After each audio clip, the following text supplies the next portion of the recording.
kuki mihat pasingdo kadai de losalaga thami banoba aikhoi naga aichana taruk aduk tamthina haliba mihat pa lalboi de chingaga punamakse kadai de losalaga thami bano aikhoi gi sarkar na losalli bani aba makhoi do kari gino haibada sarkar na losalli bani haibase kari gino haibada lalboi yauri haina aikhoi gi naga aichana victim family sing na haire bane adu rega de lalboi ju jiwauna aikhoi gi leingak na sarkar na central na state government na lokhatri badi kuki mihat pasing do aikhoi gi sarkar na losalaga kadai de losalaga thami bano base wahanga moina laoidra ba kuki mihat pasing do aikhoi gi sarkar na kadai de losalaga thami bano kuki tara mari do di thado khaina order piraga kuki mihat pasing do hojibaw pha bagi order piraga mokha sing do phara puthoraktri bado aikhoi gi sarkar na kuki mihat pasing do kadai de losalaga thami bano base wahanga moina hangoi da brai bai chinaw mayam मैम हौजी RIMS Kuki लालुबा अहुम लायंगी बदो अदुगी मरक्ता football player अमा यावरमी हाय मोहन बगान दा सानरी हाय चनाव मैम हायबदी सोकलिबा अहुम दुगी मनुंगदा पाउगी लाल चुंगमैदी मोहन बगान ये मिडफील्डर सानबा प्लेयर नि महाखरनी गी युमदा सुती चटखिबनी हायरी चनाव मैम यंगबिउने वारी से फुटबॉल प्लेयर ओइगेरा एनी ओशनु कुकी सिंगी देखो फुटबॉल प्लेयर ओइगेरा एमएलए ओइगेरा मिनिस्टर ओइगेरा सीएम ओइगेरा कुकी सिंगी हक्सांग द चेलिबा ई से लालहोबा कुकी टेरोरिस्ट सिंगी हक्सांग द चेलिबा ई से टेरोरिज्म की ई चेलियाबा मा फुटबॉल प्लेयर अमा ओइरगा मयाम से अमतनी अपुनबने खनबा ngamदेव मागी वाखलोंदा अदुना करमाइना अपुनबगी ओइना मयामगा पुन्ना तिनरगा लेमिनातोरी बनवाबा मार्क्से फुटबॉल अमुक सानाहनबा पिबम थोकपरा थोकतबरा इचनाव मैम करीगुंबा पाउगिलाल चुंगमई हारिबसना मोहन बगान की मिडफील्डर सानबा प्लेयर ओइबा ताराबदी महाक करगी नोंमई पाइरगा अखोइ नागा इचनाव सिंगदा माना एटेक तौरिबनो अदुगा मा करमाइना नोंमई पालगा सोगा ngasi लेइबनाबा कुकी लालहोबा अहुम सोकना पुखलाइबदुगी मनुंगदा मोहन बगान की मिडफील्डर सानबा प्लेयर यावरमिसे करमाइना यावरमी बनोबा मखोय फुटबॉल प्लेयर अमा ओरगा सानारोय अमा ओइना लेगदबनी सानारोय अमागी वाखलोंदा मयाम से अमत्तगी वाखलोन खनगदबनेबा अदुबो कुकी सिंगिदी सानारोय एगरा एमएलए ओइगरा मिनिस्टर ओइगेरा एनी ओरगसो कुकी सिंगी वाखंदा मखोयगी ईदा मखोयगी हक्सांग द चेलिबसे टेरोरिस्ट की ई चेलियाबा अदुना हाइरिबा पाउगिलाल चुंगमई हाइरिबसे मखाताना फुटबॉल सानाहनबा पीबम थोकपरा थोकतबरा हाइबसे हाइना खनबियोबा अदुता नतना aikhoi meitei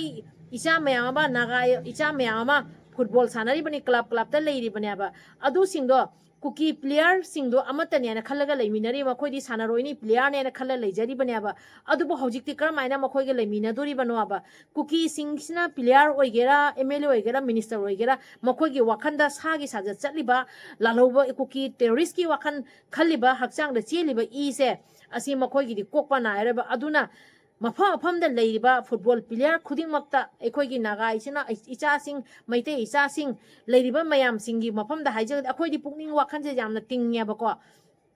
नागा सो वाखन यामना समजै मैते सो वाखन यामना समजेबा अदुबो कुकी मसादी प्लेयर ओइगेरा एमएलए ओइगेरा मिनिस्टर ओइगेरा मोगी हक्सांग द चेलिबसे कुकी टेररिस्ट की ई ओइना चेलियाबा हारिबा पाउसिना करिगुंबा अचुंबो ओइरमबा तारगदी हौजी हौजी फंगिबा पाउसिना करिगुंबा अचुंबो ओइरमबा तारदी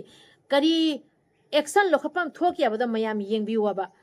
येंबिउने हारिबा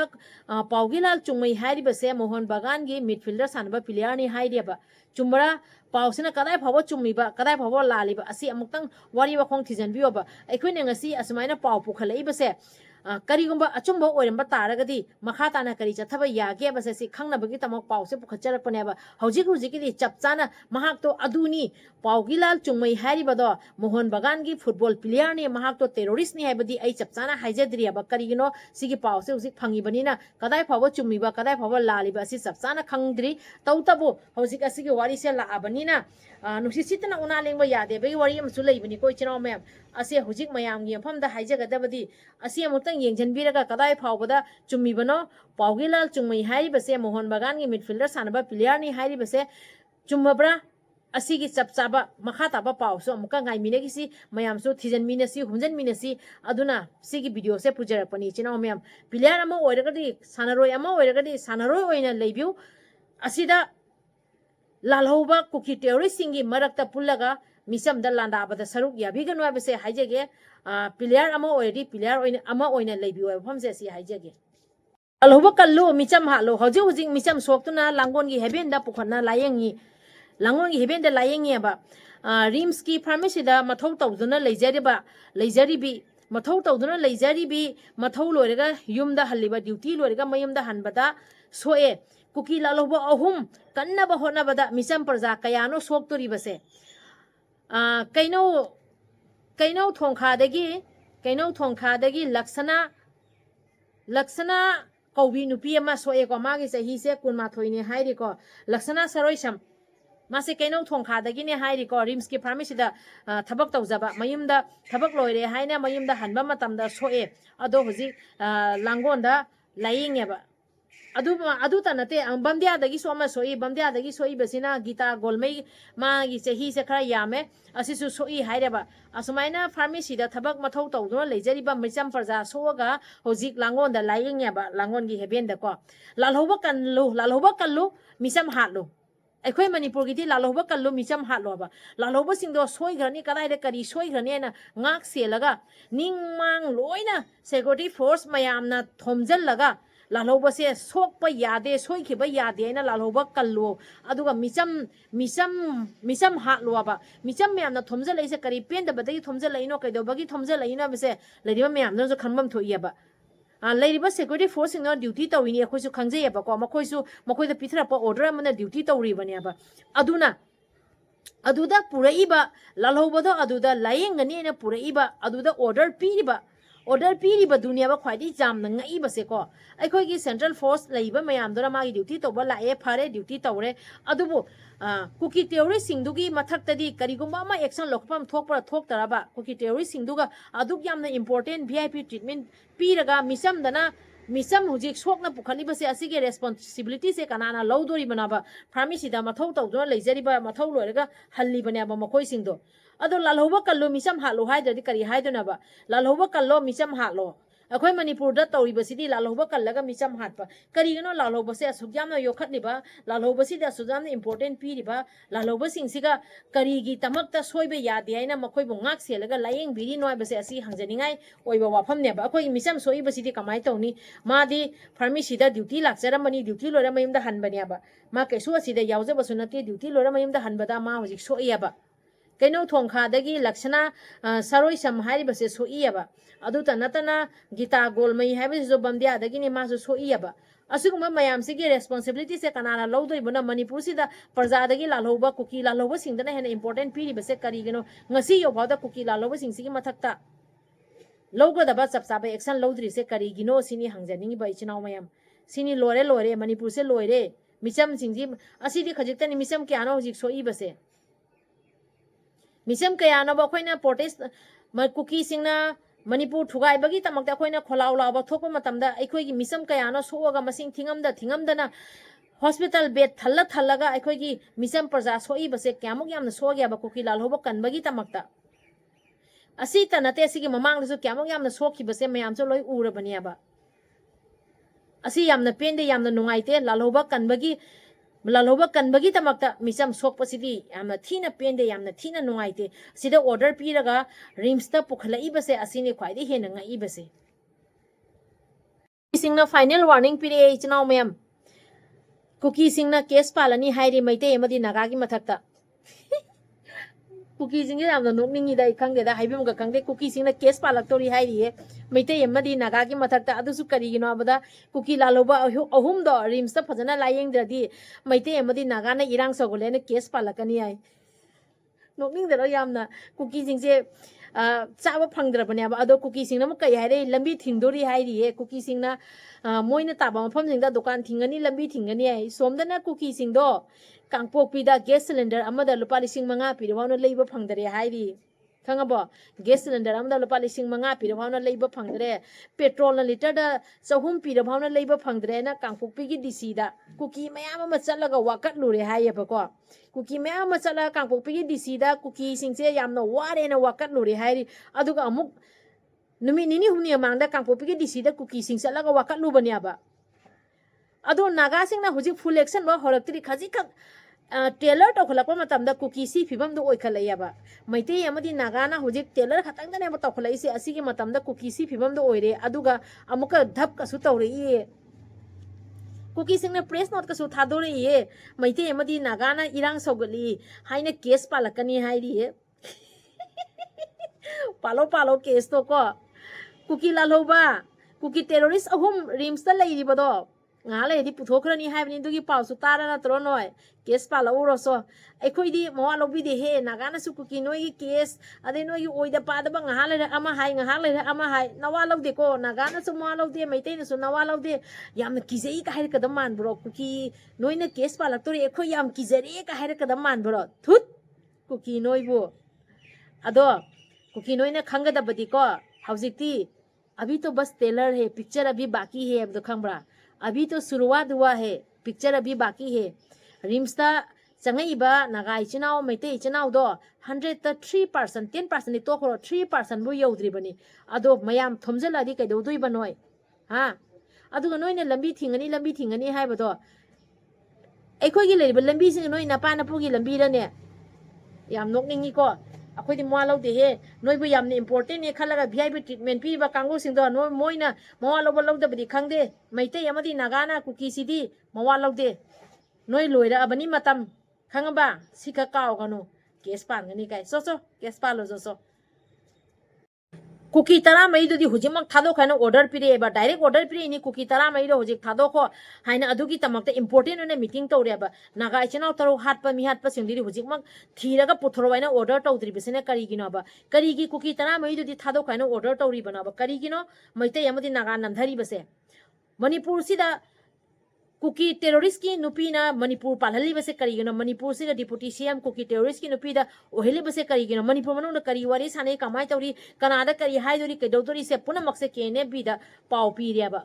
कुकी लालोबा सिंगदा लोइना पाव पीरगा लेरियाबा कुकी टेररिस्ट सिंगदा मागी नुपी मागी फैमिली मागी मतय मना वारी सानरामोइदराबा हा केने बीगी लीडर ओइरिबदुगी नुपीनियाबा अखोइगी होजिक मणिपुरदा डिप्यूटी सीएम ओइना थमीबसे अदु ओइरगदि हौजिकी केने बिना अखोइ नागा इचनाव तरुक तो हाटलेबसे अखोइगी डिप्यूटी सीएम खंगिबनियाबा खंगमोइदरा खंगिबनियाबा हौजिक करिगिनो अखोइगी डिप्यूटी सीएम ना मणिपुर सिगी सीएम डिप्यूटी सीएम अमा ओइना लेरगदि मणिपुर प्रजागी तमक थबक तौरत्रिबसे करिगिनोबा अदुगा असाइगी कुकी लालो कुकी सिंग थादोको कुकी तरा मईदो थादोखो हाइना यामना कन्ना को ऑर्डर पिरेइबदो अदुदा सरुक यारगा कुकी थादोकपदा सरुक यारिबा अचौबा दायित्व लौरिबा कुकी तरा मरीदुबु सोइग्रनी हाइना पानारगा थादोकहलिबा सिंगदुना करिगी एखोइगी नागा तरुक हाटपा सिंगदो होजिक फाउदा पुथो ओइना ऑर्डर करिगी पीदरिबराबा करिगी हुजिबा ऑर्डर पीदरिबनोबा मणिपुर से तौरीबसे नागा नमधबा मैतै नमधबा नागा हाटलो मैतै हाटलो ने तौरीबसे करिगिनो मे मणिपुर सिदा इचनाव मैम अमदा खंदबियो अखोइगी लेरिबा विक्टिम फैमिली सिंगदुवा जस्टिस फंगबा बंगसी ngasi justice fangaba ba mara lejadraba misamdo masagi admission to bachali ni hai yengune masagi admission to bachali ni hai ba adubu pharaga hatok pi greba aduga chenari ba miyo singdo jibo pha de ba lalboy yauri se khangi bani ko lalboy na sinara piri ni khangi bani ba lalboy de jibo pha de ba kaino manipur se ga tawi se kaino ba maitai hat lage naga hat lage maitai hat lo naga hat lo na tawna leiri se kaino ba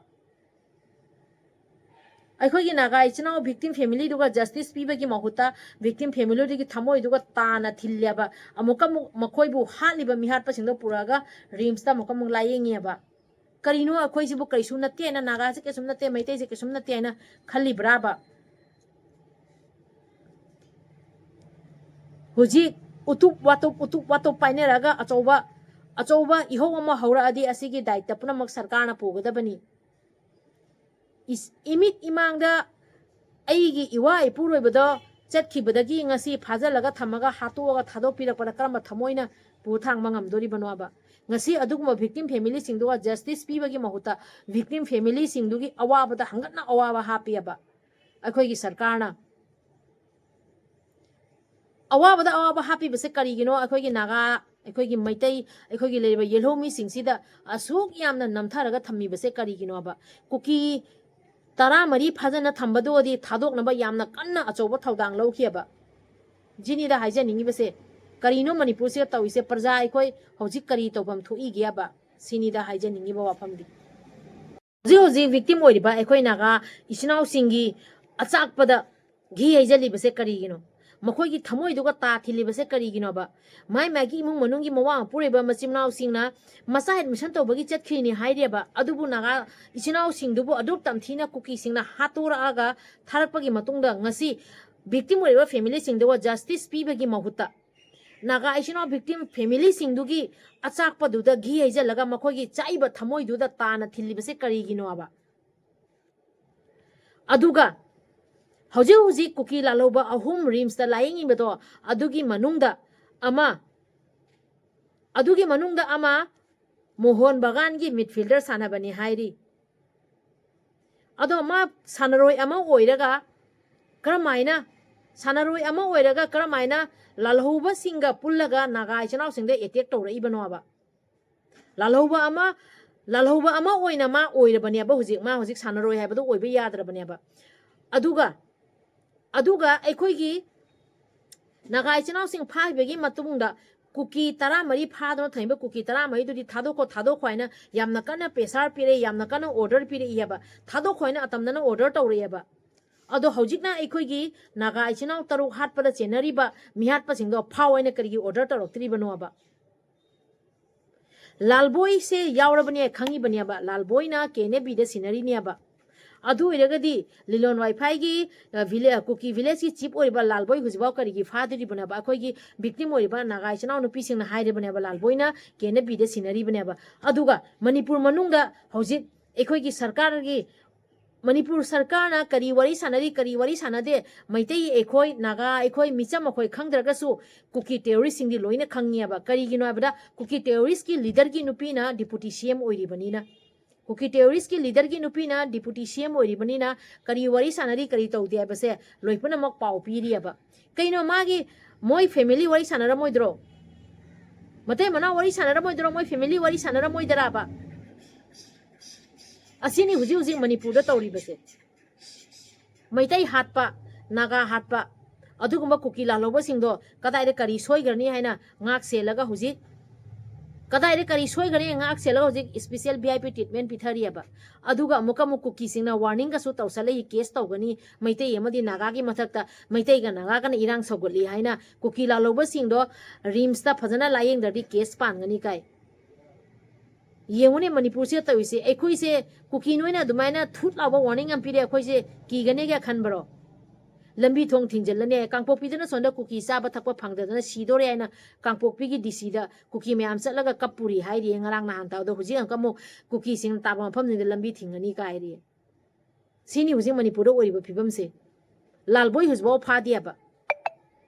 cookie सिंगना अखोइ नागा इचनाव सिंग हालिबदो अदु नागा इचनाव सिंग की family दा जस्टिस पीगे विक्टिम फैमिली दा जस्टिस पीगे ना खंदियाबा हौजिकती लोइसनमा मतम यौरे असुमाइना तौ लेरगदी यारैबा वारैसनमा पुरकपै मतम यौरेबा हौजिक मिसम सोए ngarang कुकी सिंग कन्नबा होनाबदा अखोइ मिसम सोकना कइनोदा रिम्स की फार्मेसी दा मथौ ड्यूटी तौजनो लेरिबा लोइरे मयुम हनबदा सोएबा हौजिकती अखोइसु अरोइबा फिरेप अमा तानमै मतम जौरे नागा अमदि मैतै पुल्लगा करी तौसिगे यलहोबि म्याम पुल्लगा कमाय करी चथसिगे सिगी मतम यौरेबा इचनाव म्याम पारी मोम चैनल से येंबिरिबा म्याम पुना पुई काय खुमनजरी इचनाव म्याम हौजिक हाइगदबरी अखोइ पेंदे आइना सुम लेरगदी यादे अदुना सबसाबी अखोइ डू और डाई हैबसे असि तौबगी मतम यौरेबको कुकी लालोबा सिंग असुक यामना ngak सेलगा लेरगा मैतै हाटलो नागा हाटलो आइना सानबगी मतो मोंग म तौरिबसिदा अखोइना तुमिना लेबा तारगदी असोइबसे अखोइ अपंगबसे अखोइ असोइबसे अखोइनी अखोइना सोइबदगी अखोइना पंगबदगी समाय तौरकपने अखोइना हुजि खनबगी मतमनेबा अदु ओइरगदी अखोइसे यादेना खंगन मोंग म थोइयबा यादेबगी खोलाव म लाबम थोइयबा अखोइ म्यामना पुनगिबदा उतुक वातुक पाइरागा अखोइ म्यामना पुनगिबदा मखोइना कैदो ngamdoribanoaba सिनियाबा हाइनिंगी बसे इचिनाव मैम कुकी सिंगदो थादोको हाइना कन्ना प्रेशर पिरा कुकी सिंगदि थादोगा लेबा अदुगा अखोइगी नागा मिहाटपा सिंगदि जुवा पुथोक्त्रियाबा खोइ नागा इचिनाव सिंगबो अदुक तमथिना हातखिबा नागागी हातखिबा कुकी मिहाटपा सिंगदो हुजिक फाउना कदाइदा लोटलगा थमीबनाबा मोइना हुजिबा कागी पुथोक्त्रिनोबा सिंदा इचिनाव मैम पारी मोम चैनल से येंबिरिबा मयाम पुना पुई काय खुमनजरी ngasiगidi वीडियो से मतंग से लोइसनजरगे वीडियो से का सोइरान यावखिबा कया लेरगा सु ngakpi waina पारी मोम चैनल ना येंबिरिबा मयाम पुना गे फमदा इकोंग नोंजरी कांगलै पाकना याइ फरे इबदो पाखंग मना याइ फरे।